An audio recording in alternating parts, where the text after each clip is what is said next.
کہ اسلام میں فرقے بنانا حرام ہے. جو شخص بھی اسلام کے اندر فرقے بناتا ہے اور مسلمانوں کی جمعیت کو توڑتا ہے وہ نبی صلی اللہ علیہ وسلم کا امتی ہی نہیں ہے. یہ جو حدیثوں میں خبر آئی کہ میری امت فرقوں میں بٹ جائے گی، اس کا مطلب یہ نہیں ہے کہ امت فرقے بنانا شروع کر دے.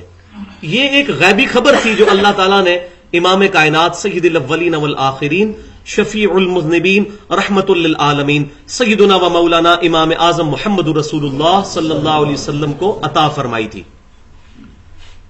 جیسا کہ قرب قیامت کی نشانیوں میں آپ نے بارہا سنا ہوگا کہ قرب قیامت میں عورتیں ایسا لباس پہنیں گی کہ ننگی نظر آئیں گی.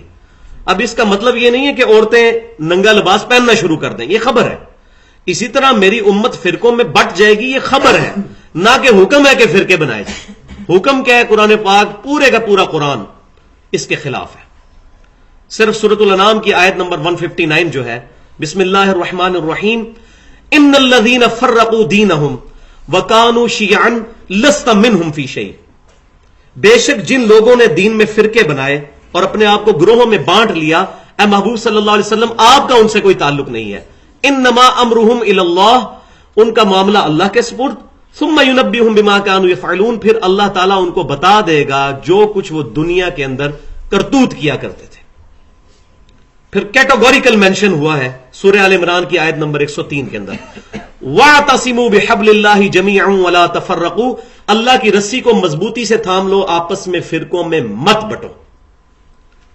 فرقہ واریت کی بنیاد پر کوئی شخص اہل سنت والجماعت کہلائے یا اپنے آپ کو اثنا عشری کہے یا دیوبندی بریلوی اہل حدیث کہے، اس کا قرآن اور نبی صلی اللہ علیہ وسلم کے ساتھ کوئی تعلق نہیں ہے. ہاں، فکر کے طور پر اگر کوئی چیز بیان کرتا ہے کہ ہم اہل سنت کی فکر پہ ہیں، یہ علیحدہ بات ہے، یہ بالکل ڈیفرنٹ چیز ہے. لیکن یہ بھی اوائڈ کی جائے. کیوں؟ سورۃ الحج پڑھ لیں، آخری رکوع ہے، بسم اللہ الرحمن الرحیم، هو سماکم المسلمین من قبل وفی ھذا. اللہ تعالیٰ نے، اللہ کے محبوب پیغمبر سیدنا ابراہیم علیہ السلام نے بہت پہلے تمہارا نام مسلمان رکھ دیا، اور اللہ نے اس کتاب میں تمہارا نام مسلمان رکھا ہے. یہ واحد جگہ ہے قرآن میں جہاں اسم کے طور پر مسلمان آیا، صفت کے طور پہ نہیں آیا. باقی جگہوں پر آیا وَلَا تَمُوتُنَّ إِلَّا وَأَنْتُمْ مُسْلِمُونَ، دیکھنا تمہیں موت نہ آئے مگر اس حال میں کہ تم مسلمان مرنا. تو وہ کہتے ہیں نہیں جی ادھر مسلم کا مطلب ہے فرمانبردار بننا، لیکن یہاں لفظ آیا ہوا سماکم المسلمین، اللہ نے تمہارا نام ہی مسلم رکھا ہے، مسلمان. اب یہ جھگڑا نہیں کرنا چاہیے کہ مسلمان یا مسلم، یہ ایک ہی لفظ استعمال ہو رہے ہیں. عربی میں مسلم، انگلش میں مسلم، اردو میں مسلمان لفظ استعمال ہو جاتا ہے. تو فرقہ واریت سے بالا تر ہو کر اگر کتاب و سنت کو پڑھا جائے گا، پھر انشاءاللہ تعالی کوئی بعید نہیں کہ ہمیں یہ ٹاپک سمجھ نہ آ سکے. لیکن جب فرقے گھسیں گے پھر یہ باتیں ہضم کرنا مشکل ہو جائیں گی.